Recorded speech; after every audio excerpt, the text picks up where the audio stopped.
আসসালামু আলাইকুম প্রিয় রাসেল ভাই এবং লিসেনার। তো ধন্যবাদ রাসেল ভাইকে আমাকে আপনার স্টুডিওতে আমন্ত্রণ করার জন্য। তো আমি ইমরান বলছি ময়মনসিংহ থেকে। তো রাসেল ভাই, আজকে আমার ঘটনাটা হচ্ছে একটা প্রত্যন্ত গ্রামের ঘটনা। তো ঘটনাটা হচ্ছে একটি বটগাছ কেন্দ্রিক। তো আপনারা অনেকে গ্রামের ঘটনা শুনতে খুব পছন্দ করেন। তো আমি বেশি কথা না বলে আমি সরাসরি ঘটনায় চলে যাব।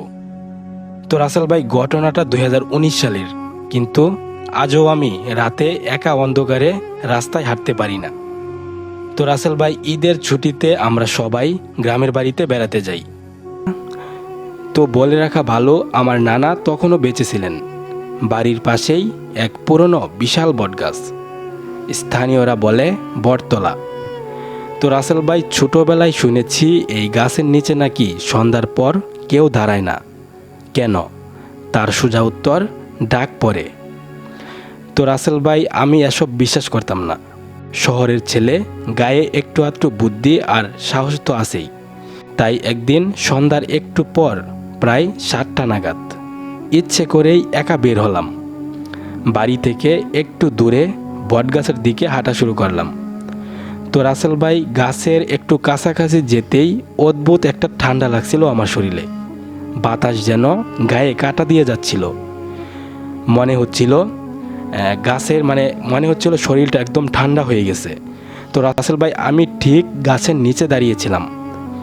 তো কিছুই হয়নি আমার। আমি মনে মনে হাসছিলাম, সব হয়তো বাজে কথা। কিন্তু রাসেল ভাই, তখন ওই পেছন থেকে যেন কেউ আমার নাম ধরে ডাক দিল, রাফি। আমি চমকে পেছনে তাকালাম। কেউ নেই, খোলা মাঠ, কুয়াশার মতো হালকা ধোঁয়া। আবার সেই ডাক, এবার অনেক কাছ থেকে, রাফি ফিরে আয়। তো রাসেল ভাই, আমি ঘুরে দেখলাম সত্যিই কেউ নেই, কিন্তু গলার শব্দটা যেন আমার মাথার ভেতর বাজছিল। তো রাসেল ভাই, আরও ভয়ঙ্কর ব্যাপার হচ্ছে, আমি ফিরে হাঁটতে পারছিলাম না।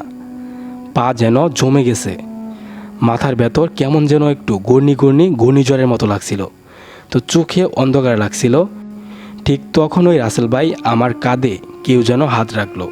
আমি ঘুরে দেখি আমার নানা, কিন্তু তার মুখে ছিল না কোনো অভিব্যক্তি, ঠোঁট নড়ছিল না। কিন্তু আমি শুনতে পাচ্ছিলাম, চোখ বন্ধ কর, আয়াতুল কুরসি পড়। আমি একদম ঘোরের মধ্যে পড়ে গিয়েছিলাম। তো রাসেল ভাই, আয়াতুল কুরসি পড়া শুরু করতেই শরীর হালকা হয়ে গেল।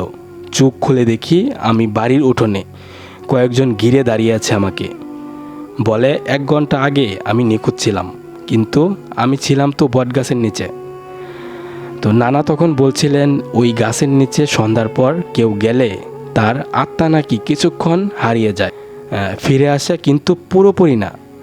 তো রাসেল ভাই, আজও আমি আয়নায় নিজের চোখে বেশিক্ষণ তাকাতে পারি না, কারণ মাঝে মাঝে মনে হয় আমি তো আসলে তখনই হারিয়ে গিয়েছিলাম। ফিরে এসেছি ঠিকই, কিন্তু আমি কি আগের আমি?